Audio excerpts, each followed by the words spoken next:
Hi guys, and welcome back to another video. Today it is that time of year again where we do the mid-year book freakout tag.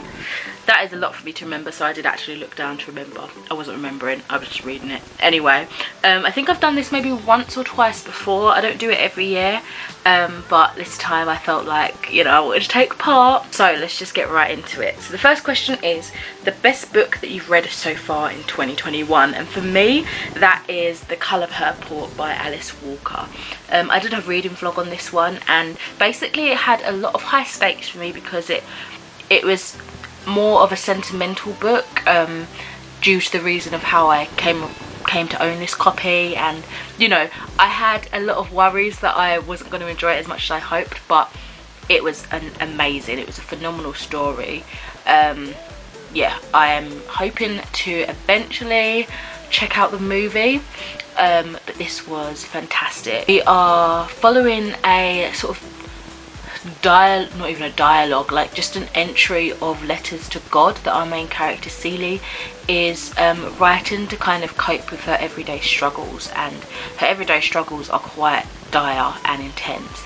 And yeah, it's just about kind of not giving up on hope despite, you know, the cruel hand that has been given you. And it's also about kind of trying to find meaningful relationships, about family. There's so much in here, but there are some heavy topics, mainly circling around, you know, sexual abuse and that sort of nature. So this one was a phenomenal read. The best sequel I have read so far this year is Trudy Canavan's The Magician's Apprentice. I've spoken about this series non-stop for the past like 7 months straight. This is an amazing kind of standalone book, a part of the wider universe. So the first set of trilogy is the Black Magician's trilogy, followed by The Traitor's Spy, and then there's this, which you can read kind of almost anywhere within, you know, the series. I was reading these books as a buddy read with Deborah from Hills of Books, and these were phenomenal. It's just a high epic fantasy world where there's magic. In the first series, magic has befallen on a character that really didn't think it was possible, because of her standing and her rank in the city they live in. There's so much more to it. I've spoken about this series at length, and so I'm just going to move on now before I start getting overexcited. So a new release that I have yet to read is Witches Steeped in Gold by, I think it's Shannon Smart. I'm not too sure how to pronounce her first name.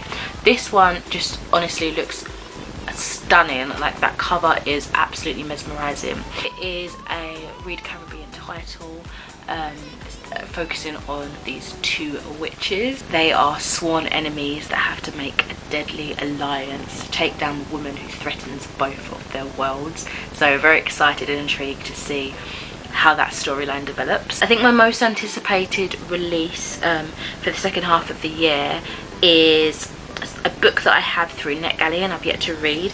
It is We Are Not Like Them by Christine Pride and Joe Piazza, and this is a non-fiction book.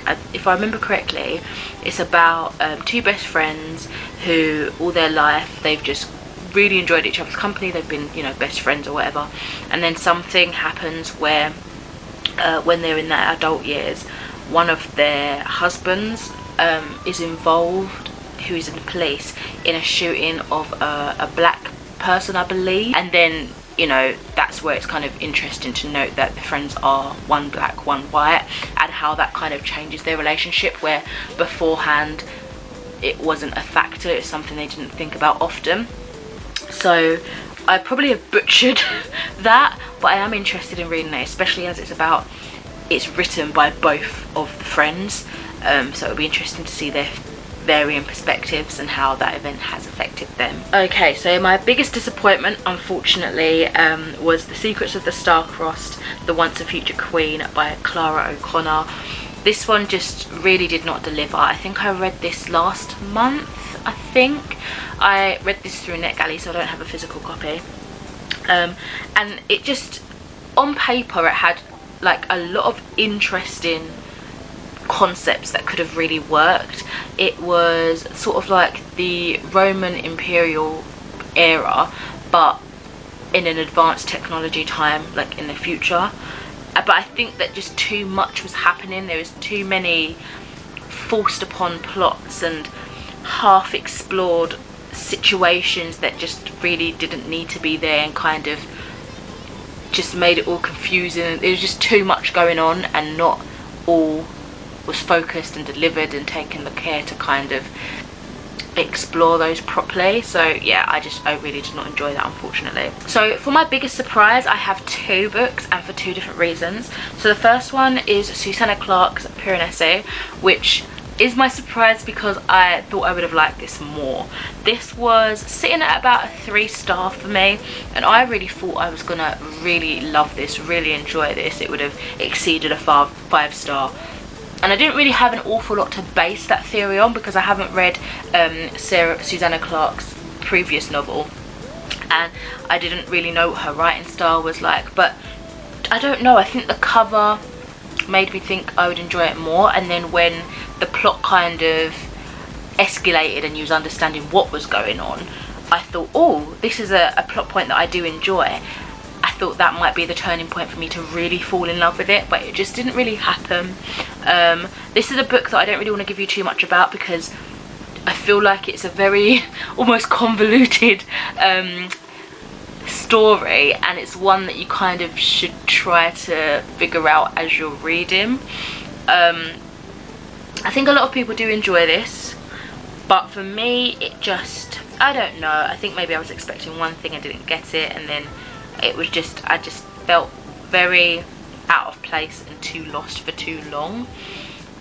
So yeah, unfortunately weren't as much of a fan as I was hoping to be. And the next book is one that I absolutely loved way more than I expected I would, and that is Something Wicked This Way Comes by Ray Bradbury. This was on my 8 classics that I want to read this year, and I think this might have been one of the first ones I picked up. The Colour Purple was also another one on that list, and I adored this. This is like classic sort of fantasy, I would say. It's part of the Fantasy Masterworks editions by Golan's, which is an imprint of Orion Publishing.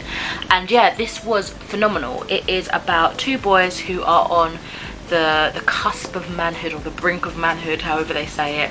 That always makes me feel a bit uncomfortable. And they stumble on this like dark carnival. It's just not as innocent as you'd imagine it to be. There are some dark secrets, there's some, you know, missing people happening, and the boys get really heavily involved in this carnival scene for kind of differing reasons, but ultimately they're kind of on a similar path together. So yeah, this was phenomenal. I did tab it, very much enjoyed it. The writing was amazing, seeing the difference between the boys and like similarities and how different they were as well. It was just wonderful. I was blown away. My favourite new author, which can be a debut or new to me author, is probably Rivers Solomon.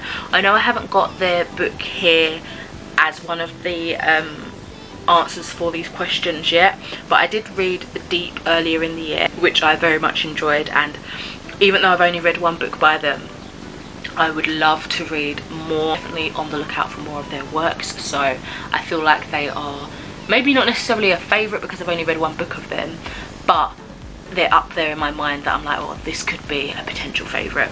And kind of similar really, although I actually don't have an interest in reading this author's other books. Not that I don't have an interest, but they don't call to me as much as The Colour Purple does, and that is Alice Walker. I really did enjoy The Colour Purple, as I mentioned earlier in the first question, but nothing else has really stuck out to me. I think that was such an iconic and monumental book that I know a lot of people had studied, and obviously it had the other weight of you know, sentimentality to me, but the other books just don't have a calling to me in particular. So yeah, it's really weird. So I don't know, I would still say that she is a favourite author of the year, and Rivers Solomon could be a potential favourite as well. My newest fictional crush is so weird. I found that I don't get many crushes these days on books. I think it might be, I definitely had like a bookish type when I read a lot more sort of YA based fantasy, and it was a lot of vampire-y kind of stuff. That was my, like, I would go to the bad boy vampire sort of trope without a doubt, without hesitation. But I don't read an awful lot of that nowadays. It was a bit difficult to kind of pick out who that would be, but if I really had to choose, I'd say it would be Rowan. I'm not sure if that is how you pronounce it. Rowan from The Children of Blood and Bone.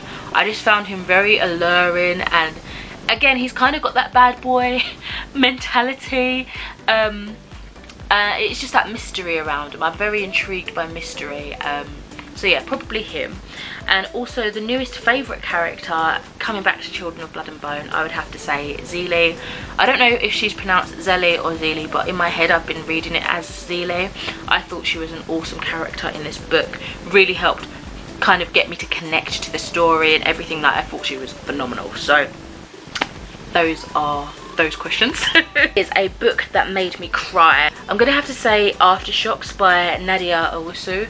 This one is another book that I read through NetGalley earlier on in the year, and it is another non-fiction. It's a memoir about Nadia's life, kind of trying to find her identity when she has quite a lot of things that could claim her, but never feeling like she truly belongs, because she had always been on the move during her childhood and never felt settled. And you know, she's had bereavement and losses in her life, and just a lot of things that kind of gather to trying to kind of get her finding a sense of self. And there was just so much more into it than I could possibly give you, but it was phenomenal. It took me like 2 months to read. I originally picked it up for the Book of Sins book club of the month back in like April, I think, and yeah, I didn't get finished until like 2 months later, but I quite enjoyed my time just slowly reading through it and just getting the most out of it that I possibly could, you know. Right, the next question is a book that made you happy, and I have 2 books for those. The first one of those is the Land of Stories books, the first one being The Wishing Spell by Chris Colfer. I've been buddy reading this. Well, I'm currently on the 2nd book now, but I'm buddy reading this series with Kat from Kat's Reading Corner. Yeah, I don't know why corner sounded weird in my mind just then. I don't know, I felt like it wasn't an existent word. How very strange. This is so much fun. It's a middle grade focus story following twin siblings Connor and Alex as they fall into this magical world of fairy tales, and quickly comes to learn that the fairy tales aren't all as hunky-dory as they appeared to be in the bedtime readings that they got as children. Such a fun adventure. As I say, I'm currently on the sequel. I think it's about a 6 or 7 book series, and I'm just very much enjoying them right now. And also, to continue on with that, I have very much enjoyed Assassination Classroom. This is by Yusai Matsui. I might be pronouncing that wrong, I'm so sorry. This particular one is volume 1, and it's a manga, as you can see.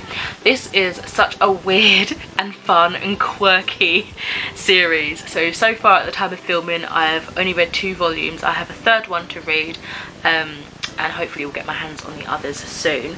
But it is about this alien-like entity that comes to Earth after blowing up half of the moon and threatening to do the same to Earth within a year, which is when this class graduates. However, he's tasked this class to attempt to assassinate him whilst he teaches them lessons throughout this year, and if they haven't managed to kill him off by then he's going to destroy the Earth. It's just such a weird concept. I don't understand the logic, but it is a lot of fun, and it really does just make me happy. So the most beautiful book that I have purchased so far this year has to be Akala's The Dark Lady. I think it's absolutely stunning. The beautiful depth of the orange upon like the dark skin is just beautiful, and everything is just phenomenal. And then it sort of wraps around to the back as well. It's just beautiful. And then underneath we've got some orange end pages that matches the font, and it's a beautiful like contrasted white and black on the naked cover. I think it's stunning. It is really, really beautiful, and that's one of the reasons why I picked it up. It just looks absolutely beautiful. So just a quick synopsis for this. It says, A pickpocket with an exceptional gift, a prisoner of extraordinary value, an orphan haunted by dreams of the mysterious dark lady. So yeah, I'm very intrigued by this, and the cover is stunning. So in terms of books that I need to finish by the end of the year, I've just picked up this one because I actually have plans to read it now. It's going to be hopefully a buddy read with Deborah again from Hills of Books, and that is, at long last, fingers crossed this goes to plan and that if we read it together we love it. That is The Priory of the Orange Tree by Samantha Shannon. This is a behemoth of a book, as you can see. I know it gets a lot of love on BookTube. So many people have raved about this and really enjoyed it, and also enjoyed the fact that it's just a beefy standalone one-off book in a fantasy setting, which I feel like you don't get a lot of. I don't know. They're not marketed as much maybe as other things. I feel like with fantasy and high fantasy in specific, it's always like a very extensive series, which is nice, but sometimes I just want like a one and done sort of situation. So this is one I actually still at this point do not know an awful amount about, but I also kind of want to go in there not knowing too much. I have a little bit of understanding about some of the plot points. I know that it has LGBT plus representation in here, and that is like some sort of high fantasy, but yeah, I don't know what the writing style's like or anything. I've never read any of Samantha Shannon's works, so I'm just going in blind in that sense. But this is also a beautiful cover, but yeah, I know it's got dragons in it. And I'm very, very intrigued. That pretty much is the last question, because the official last question is the favourite book to movie adaptation you've watched this year, and I haven't really watched any, I don't think. I guess it possibly could have counted for The Colour Purple, but as I say, I haven't yet watched that movie. Yeah, there's things that I have my eye out on of books that I've already read, but I've just yet to view them, I guess. It for this video. Let me know what your answers are in the description below, or link to me your videos if you've already made one yourself. I'd be glad to watch and glad to read. But for now, again, thank you for watching, and I shall speak to you in another video soon. Bye!